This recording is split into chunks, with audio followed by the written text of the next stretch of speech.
Qualifiés pour le second tour, Hervé Morin, Nicolas Bay et Nicolas Mayer-Rossignol, dans l'ordre d'arrivée de leurs résultats. Bonsoir Catherine. Bonsoir Frédéric. Alors, ce débat, vous l'avez suivi, qu'avez-vous à nous en dire? Alors oui, effectivement, ce débat qui vient d'avoir lieu entre les trois têtes de liste de cette triangulaire a permis de mieux comprendre les choses et les idées de chacun sur des grands thèmes régionaux, comme par exemple celui de l'économie ou encore celui des transports ou la répartition des tâches entre les grandes villes. Mais dans ces échanges remplis partout de petites phrases assassines tout au long de ce débat, eh bien, c'est la gestion de la région qui est bien sûr au cœur des programmes. Et là, forcément, les avis divergent, à commencer par celui du président socialiste sortant de Haute-Normandie, pour qui les choses sont très claires. On l'écoute. Nous avons une région, je le rappelle quand même, qui est considérée comme l'une des mieux gérées de France. Quand même plutôt pas mal d'avoir une dette très faible pour pouvoir investir, plutôt que d'avoir des dettes à rembourser demain. Nous sommes le premier investisseur. La Normandie, ce n'est pas n'importe quelle région en France. Et dans l'Europe et dans le monde, c'est celle qui a donné à l'Europe et au monde sa liberté moderne. Et nous accepterions demain que cette terre d'ouverture, de tolérance, cette terre qui a la diversité au cœur, serait demain aux mains de personnes dont le seul slogan est « détestez-vous les uns les autres ». Je ne l'accepterai jamais. En réponse, bien sûr, eh bien, je vous laisse imaginer la posture de Nicolas Bay, toujours fidèle à lui-même. On l'écoute. Quand on écoute M. Mayer-Rossignol, on a l'impression qu'il vit au pays des bisounours.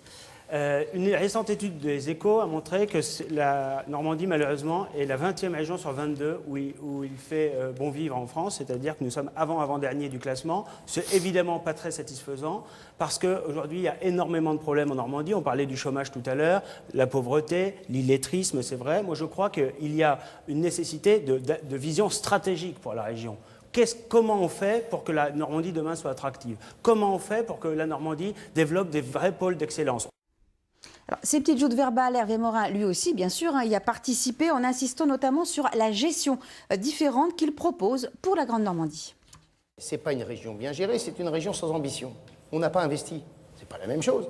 Et deuxième élément, si vous voulez bien regarder les chiffres et le rapport de la Chambre régionale des comptes, nous avons des dépenses de masse salariale qui sont les plus élevées de toutes les régions françaises en Haute-Normandie. Ce n'est pas exact. 12 € par habitant supplémentaire. Nous sommes la dernière région française en termes d'innovation.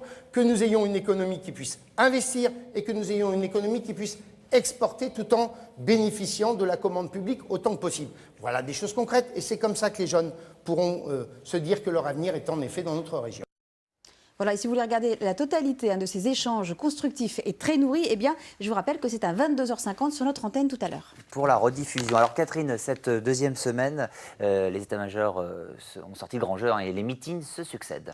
Oui, à droite comme à gauche, d'ailleurs avec un soutien de poids, notamment hier soir pour la liste de rassemblement des forces de gauche menée par le président socialiste sortant de Haute-Normandie.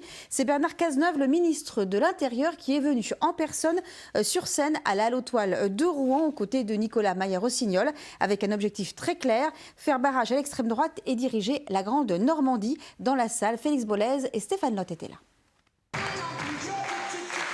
Point levé et sourire modeste. À 4 jours du deuxième tour, la Normandie n'a aucune certitude, mais Nicolas Mayer-Rossignol sait qu'il est mathématiquement en mesure d'être son futur président. C'est une grande joie d'ailleurs, et une grande fierté pour nous tous de participer à ce moment historique. Mais là encore, malheureusement, cela pourrait être historique à d'autres titres.